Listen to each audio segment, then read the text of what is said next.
চাইতেও সাদা, মধুর চাইতেও মিষ্টি। মান শারিবা মিনহু, যাকে আমি দয়ার নবী বিশ্ব নবী আমি যাকে দেবা যারা ওই পানি এক চুল্লু পর্যন্ত, এক মুঠ পর্যন্ত, এক লোকমা পর্যন্ত পান করবে, কিয়ামতের জান্নাতে ঢোকা পর্যন্ত আর পানির পিপাসা লাগবে না। আরেকটু আওয়াজ দিয়ে বলা যাবে না সুবহানাল্লাহ।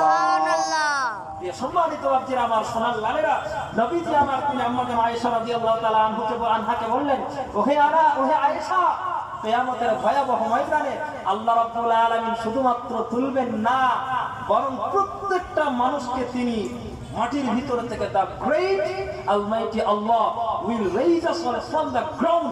সেই মহান আল্লাহ তাবারক ওয়া তাআলা প্রতিটা মানুষকে মাটির ভিতর থেকে তিনি তুলবেন। একটু জোরে বলুন সুবহানাল্লাহ।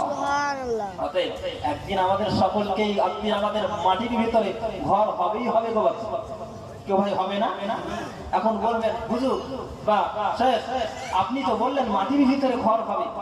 অনেক মানুষের, আমরা যারা কবরের মধ্যে মারা গেছে তারা তো ঠিক আছে, অনেক মানুষকে বাঘে খেয়ে নিয়েছে, অনেক মানুষ নদীতে হারিয়ে গেছে, অনেকের মানুষের লাশ খোঁজা খুঁজে পাওয়া যায়। আবার পৃথিবীতে মানে অন্য ভিন্ন ধর্মীয় মানুষ, তাদেরকে কারোর পোড়ানো হয়, কারোরই করা হয়, তাদের সৎ কাজ হিসেবে।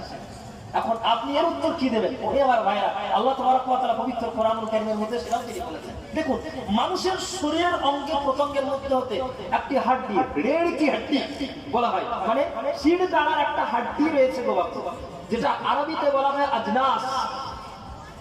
ওই হাড্ডিটা ঠিক যতই বাঘ হোক, যতই যা কিছু হোক, ওই হাড্ডিটা কোনো আগুন গলিয়ে ফেলতে পারে না, কোন বাঘ সেটাকে খেয়ে হজম করতে পারে না। সেই যে জিনিসটা যেখানেই থাকবে, যে জায়গাটাই তার দাফন হয়ে যাবে ওই হাড্ডিটা, সেইটাই হচ্ছে তার জন্য কবর। কথা বুঝতে পেরেছেন না পারেন?